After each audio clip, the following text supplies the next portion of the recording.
Hi, it's Ian. Welcome to pensionerfitness.com. Now, there's an awful lot of stuff coming out at the moment about older people like us falling, mainly caused by balance issues. Now, balance is one of the senses we have that we don't get at birth. We have to learn balance. You think about little babies, their parents hold them by their hands and they let them try their little legs, and eventually as time goes on they'll reach up to a sofa and they'll try and pull themselves up, and gradually they'll get to walk and all the rest of it, but they have to learn that.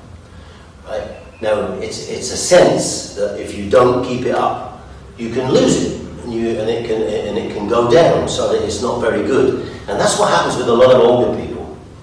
And because of balance issues, you're going to have falls. And one of the reasons for that is because older people, once they start being less than steady, they walk differently. And one of the things they do is they have their legs a little bit further apart and they lean forward, whether it's because they're looking at the ground or whatever, but their head's forward and they're almost at the tipping point of balance, and they shuffle forward. And the problem with that is, they're not taking a proper pace like you should do, and because they're like that, their toes are pointing down, and then all it takes is a little bit of a paving stone sticking up, a kid's toy in the room, anything, their toe hits that, and they're going down. Because the centre of gravity is out here, it's not in the centre of the body where it should be if you're in this position. And it's a dangerous thing to be doing, because you're at the point of tipping as it is. Anything that happens then, you're going down. Now bear in mind, right, if you're over 65 years of age and you have a fall, right, once you fall once, it's definitely going to happen again, and you're going to be very, very shy about getting around. You don't want to walk much, and the more you're frightened to walk, the worse it gets. And you're going to have more falls. And of course, if you get a serious injury, like a broken hip, many people our age, if they fall and they break a hip, they're dead within a year. Because their body doesn't have the reserves and can't muster the energy to get back to normal off a serious injury like that. And of course, if you bang your head off the floor, when you hit it, then you're going to have, serious brain injuries or broken skull, whatever. And those sort of injuries, people our age just don't recover from. So it's really important that you look at how you walk and look at how you address your balance, because your balance is really important. And of course, if you don't challenge your balance, then it won't get any better. Think of a tightrope walker. You've seen them at the circus, you've seen them in lots of places. Tightrope walkers, they're up there, sometimes they're walking from one building to another, across a big chasm, whatever. And they're quite confident, and they've got a bar there, and they're walking across. Those people didn't do that on day one. They practiced for a long time. To get to that level, it took them years, and they fell off a lot of times before they got there. So balance, you've got to work at balance if you want it to get better. It doesn't get better because, you can't wait for it. You've got to actually physically challenge your balance to get it better. So bear this in mind. When you're walking, don't lean forward like this. Keep upright. Now, if you want to look at the ground, look down here. You can see the ground. I can see the ground down there, looking down. And when you take a pace, if you take small steps, that's okay. Make sure your heel goes in. Because after a little while, you'll find that your pace gets a little bit bigger and the heel goes in. And it's a much more comfortable, a much better way, and a much more stable way of walking. And it's important you do that. Okay, now, that said, let's do something on balance. I want you to imagine this is the kitchen sink here and the worktop here, because it's absolutely solid. You can all do that in your house. Now you can put a chair here so that you can have a little rest if you need to, if you get tired. I'm not going to use that, but you can do that at home, and then you've got your hands here and you can hold on. So, the first thing I want you to think about is when you stand there at the kitchen sink, or if you've got a really strong table or some sort of furniture piece that you can hold on to, which is solid and obviously can hold your weight, that's great. Whatever you use. So from here, the first thing I want you to think about here is when you're standing there at that sink, is move 1 foot across. Just take a pace to the side, right? But don't stay like this. Hold on. Move your whole weight onto that leg. Once you've done that, slide the other foot into this one. Now, it's better if you lift it, but to start off with, if you have to, just slide it in, that's okay. But after you get a little bit of practice at that, and you take a step, you take your weight onto this leg, raise it off the ground and place it beside the other one. And of course, once you've gone one way, 1 to 2 steps, you can go back the way. And so you can take the pace this way, you can allow your weight to go over to this leg, and then lift this one over. And then again, and lift this one over. And that's the first little exercise. Practice it. You need to practice this over some period of time. So every time you go to the kitchen to make a drink, every time you go to the kitchen to prepare food and things like that, you can do this for a couple of minutes. You can do it several times a day if you want. And the more you do it, the better you'll get. The more you challenge your balance, the better.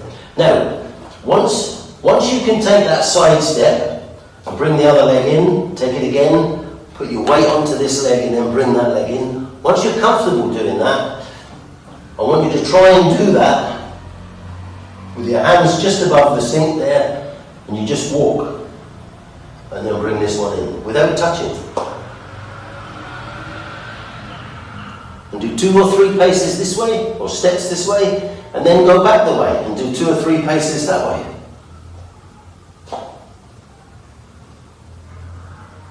And a third one. And once you've done 3 this way, great. That's your first exercise. Practice it. The second exercise you're going to do is a 1-leg stand.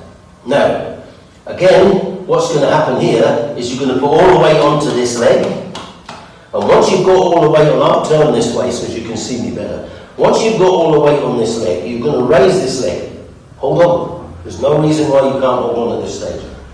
And raise that leg and just get the feeling. Don't be holding this solid. Use it to keep your balance.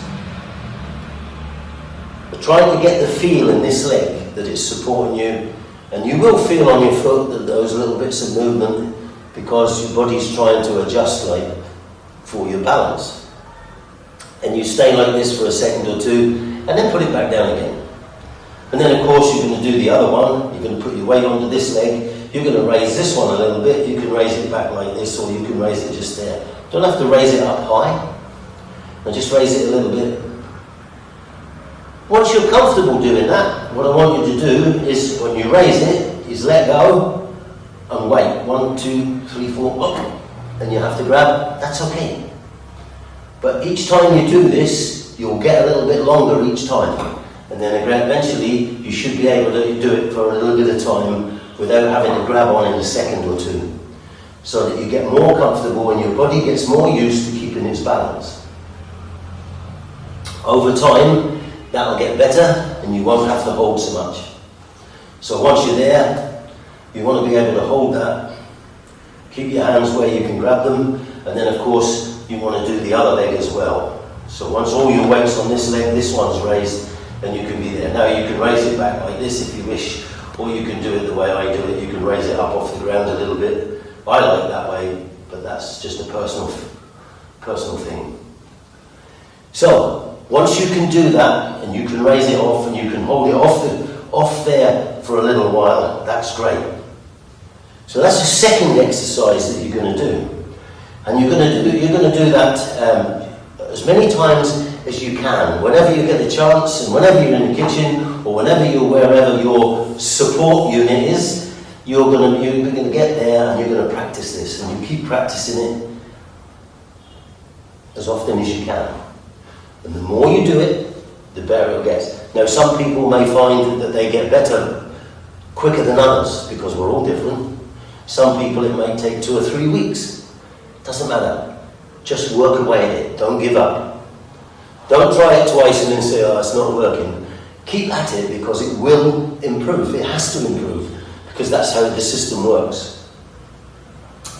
And your balance, once it starts to improve, your walk will improve, and then your chances of falling will be reduced. So, we've got those 2 exercises, and what we're going to do next is we're going to do walking backwards. Now, a lot of senior and very well-educated therapists teach older people to walk backwards because it helps in their walking forward. And it's a sort of reverse therapy, if you like. And so what you do here is hang on to the sink there, hold it with one hand, and step back, step back, step back. And once you've done about 3 steps, turn around, step back, step back, step back. And hold on while you do that. Once you can do that, okay, then try by just raising your hand very slightly, step back, step back, step back. Just 3 paces each time. Once you get to there, turn around, step back, step back, step back. You always have your hand close here to hold for safety, but you've got to be able to let go and do this so that you actually are challenging yourself. Now, that act of walking back is the opposite from walking forward, in as much as when you're walking forward properly, you should be in this position. Your heel should go down first, then your toe. When you walk backwards, your toe goes down first and then your heel. And these therapists who do this, they make people do this because it does have an effect on the way you walk forward eventually. So practice it, because I don't want to find out any one of you have had a serious fall and you're injured, going to die within a year because your hips all burst. And think about it. Even if you have a hairline fracture in your hip, you can be sent home from hospital for bed rest, and because it will heal naturally. A hairline fracture may heal if it's correct and it's nice and close and it is just a hairline. They may send you home because they haven't got beds, but then you need care, and you need care for 24 hours a day, 7 days a week, because you can't get up, you can't go to the toilet, you can't cook food, and so the end result is you're going to lose your independence, you're going to go into a home. None of us want any of that. And I keep reading all this information that's being passed out by governments and all this. The number of people our age who are falling, who are dying, and who are getting seriously injured is horrendous. It's absolutely horrendous. And I don't want to see that happen to you. So don't skip this. Practice it, and practice it. Now, this isn't a very big lesson today, but it's a very, very important lesson, right? And you need to do that. And just to recap, think about it, right? When you walk, even if it's little steps, get that heel in first. Heel goes down, all the time. Don't point the toes. If you're leaning forward, you're pointing the toes, and if you catch something, you're going down there. And when you go down, you're going to get hurt. You're going to get seriously hurt. None of us want that. I'm 75 and I'm quite fit. I don't want to fall down there, because that would probably ruin me from feeling the way I am. I work hard at staying fit, but that could just take it all away from me just by one fall, and I don't want that. But the more you work at it, the better you practice, the more you challenge your balance, then you'll be able to stand like this, with balance, like I can. And I want you to have the same. So work at it. Don't shy away from it. Work at it. Try it. When you're walking, physically think about when you're walking not to be like this. Get your head up. You think about wrestlers and martial artists and all these people. When they throw people, where the head goes, the rest of the body follows. Well, if your head's here, you're following it right down there. You don't want that. Right? So try and get into the habit of holding yourself up. Right? If you want to see the ground, look down there. Glance down. I can see the ground from there. And get that healing as you walk. Okay. It's really important. The numbers are horrendous. Don't be one of those numbers, please. Okay, that's all I'm going to give you today. Like, you've got this to practice every day from now for 2 weeks. And try and improve your walk, all right? And even if you're not that bad at the moment, and you're maybe just coming up to 65 or whatever, practice it. Make sure you've got your balance better, because you're going to gradually get older and older and older, and you're going to get weaker if you're not doing anything about your fitness. I don't want you to be a false statistic. Okay, thank you very much. I'll see you all back at pensionandfitness.com.